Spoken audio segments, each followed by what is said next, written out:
Very cool. Yeah, I'd love to share just a couple thoughts about our digital discipleship strategy. I'd say one of the catalyzing changes for us happened early in 2023 when we made a pivot from, I'll say, gathering-centric to multiplier-centric as it relates to digital and remote discipleship. So prior to that, we were embracing what maybe many others have, kind of the house church model. How do we help create gatherings in different places around the world with folks who are following us digitally and engage with us digitally? And ultimately, we just kind of realized that was maybe the wrong emphasis and coming out of a lot of historical thinking. Historically, we think so much about just the gathering, get people together, the weekend, the church experience. And we just tried to translate that to the digital remote space. And we just kind of came to that moment early 2023 where we said, this is A, it's not effective, and B, it's not great for the people because they think the win is the gathering in their home. They don't realize that the win is multiplication and discipleship. So we said, we're going to move away from a gathering-oriented mindset and into a how do we equip a network of multipliers all over the world to disciple the people around them in their lives. And do we believe that at times and in ways that will produce gatherings? Sure, we believe that. But that's not the mission and focus. That the goal of the church is not a gathering. I would say it's the Great Commission and multiplication. So we developed a new strategy around that. We shared it with our lead pastor. He was all on board with that. And we've been working to that ever since. And it is really about bringing folks from the digital world onto remote digital multiplication teams where we pray for them, we equip them, and we work with them on what we kind of call named multipliers or named disciples. So part of that process is that we ask them to name particular people in their life that they are discipling.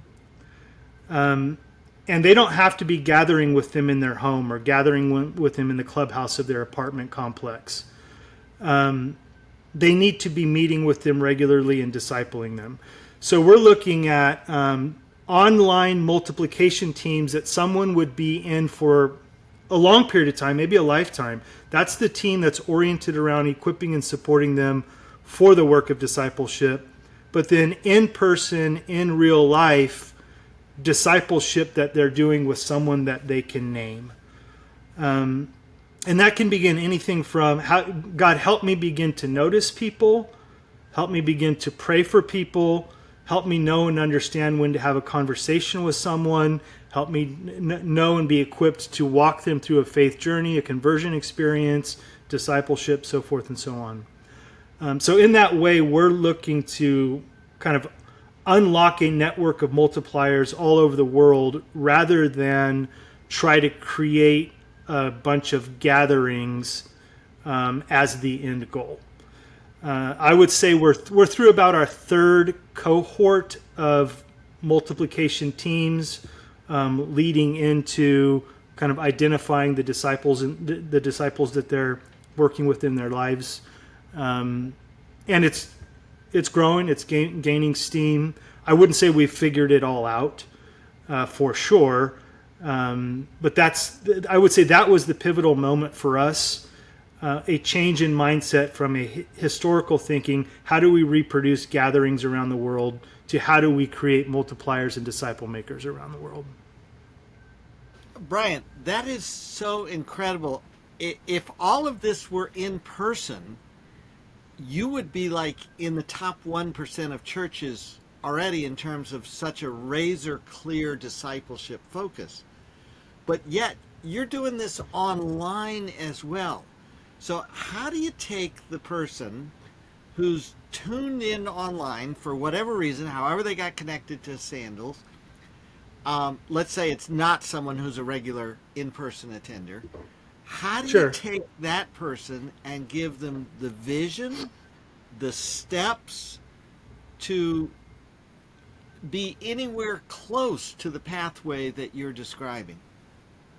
Sure. I'll give you a couple of kind of complicated answers because we like to name things complicated things because it forces people to ask, what the heck do you mean?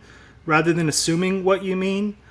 And so one of them is what we call a distribution of attention curve. Very complicated, confusing. No one knows what that means.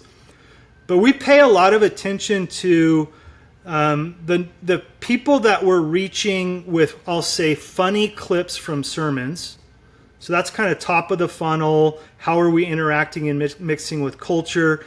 And then how are we moving them down to deeper levels of attention, whether that might be to a short sermon, to a full sermon or message, or into other types of content that we are creating. And we want to make sure that we're watching people move through that those different levels of attention and connection so that we can make sure that we're moving people down through kind of the funnel towards deeper connection and discipleship. Because we found that we can get viral clips to go like crazy, but if we're not moving those people to different, deeper levels of connection and discipleship, that's not great. We can also do lots of great content for our core and they love it and they engage it, but we're not reaching any new people. So first off, we pay attention to how people are moving through that. And then secondly, we call it integrated formation, another complicated word that forces people to say, what the heck are you talking about? And integrated formation for us is where we work to create content, experiences, connections, and routines across the crowd, the core, and our congregants. And that ensures that we are creating things that move people through that distribution rather than just creating things that are fun and viral or important to our core. Because we would never share that kind of vision for connection to somebody out in the cloud, out in the crowd. That's us going out into the community, telling people what they need. And the church has been doing that for too long. Poor party guests. We're telling you what you need. We're telling you your next step. How about we just meet with you and talk with you, learn a little bit about you, understand who you are, have a bit of a more missional spirit. So we do different types of things for the crowd in terms of content, experiences, connections, and routines. And then we try to create those same things for the congregant and then for the core. And then we watch that distribution of attention to make sure people are actually moving. That's a pretty, Warren, I think that's a fairly complicated answer, but the truth of the matter is I believe that we have to embrace some complexity. If you think Nike's strategy is not complex, you're probably missing it. Now, there's beauty in the church wanting things to be simple church. What is the simple distillation of all of this? But the reality is someone has to go into the complexity in order to deliver simplicity. And that's what leaders do.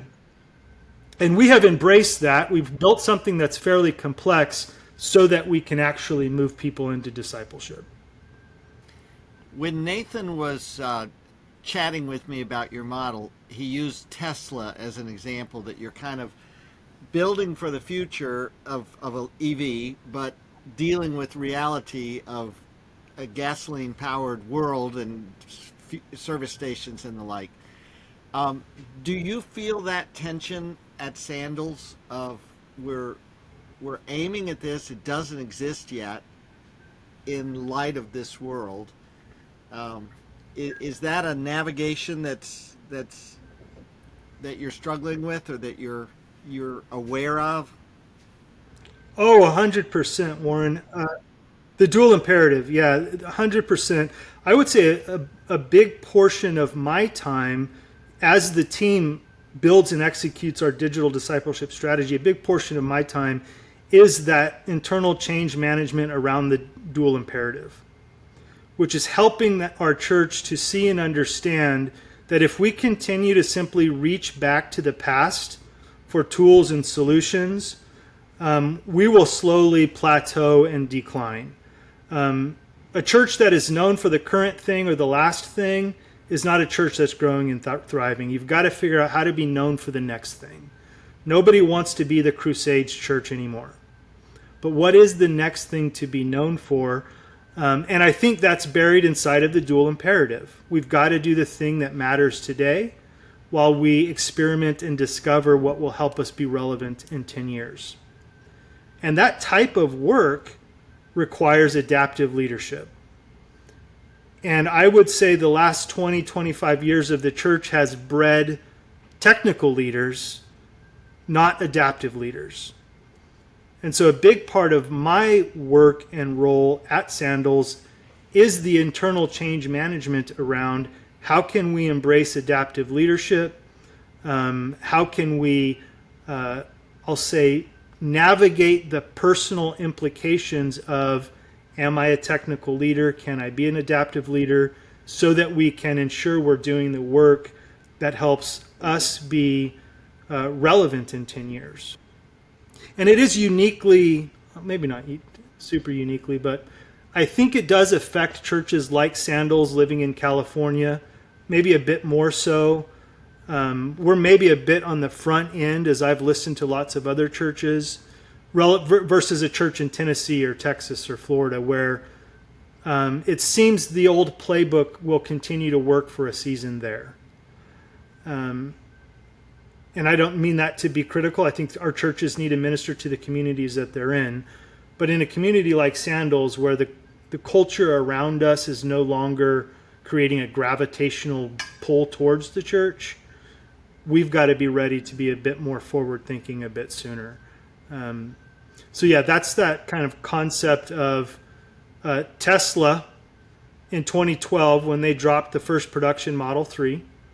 They created an inciting incident in the story of the church. And we all know in great storytelling, the inciting incident introduces the hero into the dark unknown where they have to find new solutions and new ways to solve problems. That incident thrust the car industry into the dark where now they are all doing that work. I believe in a lot of ways the last 3 or 4 years have thrust the church into that same moment where we're operating in the dark and we need new and different solutions for the future. Wow. God has given you an incredible articulateness in voicing this. When you talk to other churches who are saying, we got all these people watching us online, we don't know what to do, even, largely we're just a broadcast thing and people are tuning in. What are the first steps that you advise a church like that to take towards moving spectators to disciple? Sure. I would say my first step would actually, Warren, be back to that question you asked a minute ago. What is the leadership understanding and buy-in around this dual imperative? What is it really? Or are they simply continuing to broadcast because COVID happened, they were forced to broadcast, and now they're continuing to broadcast? Can they look out into the future and see the need to change, or do they need to live and experience the pain in order to move into change? And they need a real with self moment around that. Because the crucible of leadership is what will determine whether any of the tactical efforts and strategies are successful. So that's actually the place I would start before I started getting into, here are some tactics and strategies. Once I kind of maybe worked through that hurdle or that question, what's the crucible of leadership like around this issue? Then I would probably step into some assessment around what are the data and metrics that they're using to understand what people are actually doing and how they're behaving, and how can they communicate to the audience that they have. You can understand where people are, but then if you don't have a way to communicate to them, you don't have a pond to fish in to draw them into multiplication environments and discipleship relationships. So I'd probably start with, I would probably introduce them to our, complicated distribution of attention concept and say, hey, let's start looking at where your people are. What are people actually engaging with in the digital work that you're doing? And where is that going well? Where is it not going well? Because you may need to stop paying so much attention to distributing the weekly sermon and start figuring out what other types of content, whether it's top of funnel, funny type stuff that engages the culture in the Digital Solomon's Colonnade, or it's deeper stuff like more intentional Bible study that's drawing people from the congregation into the core. Where are you missing what, so that we can build out a good amount of engagement and attention across those groups and environments. That way we now have a pond to fish in when we want to start drawing people into actual discipleship and multiplication. How do you measure these things very specifically? Is it through an app? Is it through surveys? Is it anecdotal? How do you know whether you're gaining ground? We try not to do anecdotal. We do measure all types from all the various platforms. We get lots of data around what all of our different types of content are, how they're performing in terms of reach and watch time and so forth and so on. As we come down the funnel, we pay a lot of attention, obviously, to views, but we also pay a lot of attention to watch time so that we can make sure that kind of the ratio between how long people are watching and how many views we're getting continues to be consistent and perform well. And then we measure all of our kind of discipleship markers, as well as giving. Giving's an obvious one.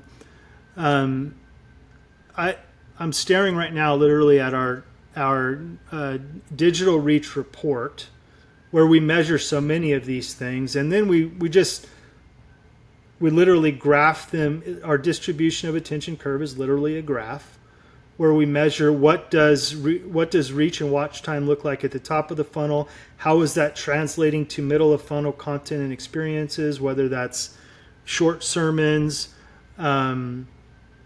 full message watches, and how's it come all the way down to how many people are engaging with online book club, online Bible studies, content that we put out where we are praying scripture over people, and it's a very passive bit of content. How much of that is being watched? How long is it being watched? What type of engagement and sharing are people doing with it?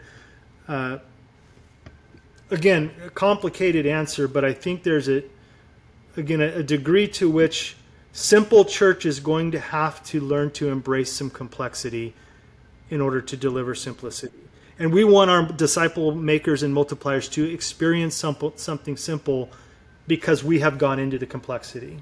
So there's a lot of things through that, Warren, that we measure to see if people are moving, and at what kind of volume and intensity, so that we know where to focus energy to close gaps. Can you give me a specific example? Let's say YouTube. Is there a call to action that says, hey, join a chat, or we're going to have pizza with the pastor online? Or what's the next step someone would take from watching a YouTube version of a sermon? We do some of that. I guess I embrace a little bit more of a philosophy where I want people to almost stumble their way into becoming a multiplier. So long the church has been program church. What is the next step? Put up the sign. I'm at the cocktail party and I'm just walking around telling everybody I've got their next step, versus actually getting to know them and letting them organically almost stumble their way into deeper levels of connection and engagement. So we're not nearly as focused on, and I'm not saying we don't do this. We do some of this. But we're not nearly as focused on what is my explicit call to action at the end of every single thing, versus does what I'm creating in this platform and environment feel good and comfortable? And then do I have other things for them to stumble their way into?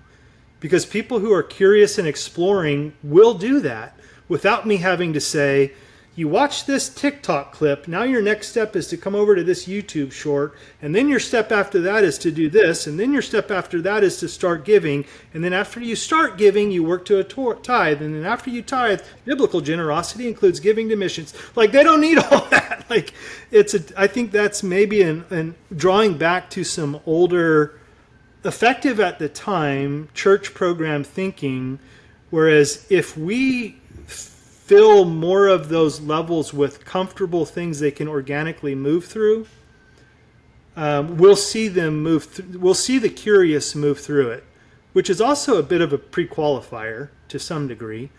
But we'll see them move through it. So I think we're a little bit more oriented around leaning into that way of thinking versus kind of this explicit map from A to B to C to D, which certainly some of that is good, particularly as you get a little bit deeper.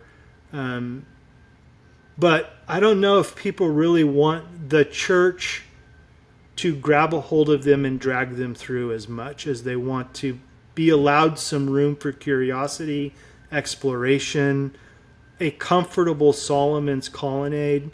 And some platforms, like you've just got to, in some cases, do what the platform wants and expects, and do what people want and expect to see on that platform. If you're scrolling through TikTok and something is presented in a way that's not comfortable in that platform because it was made for YouTube and we simply repurposed it, people will go right past it.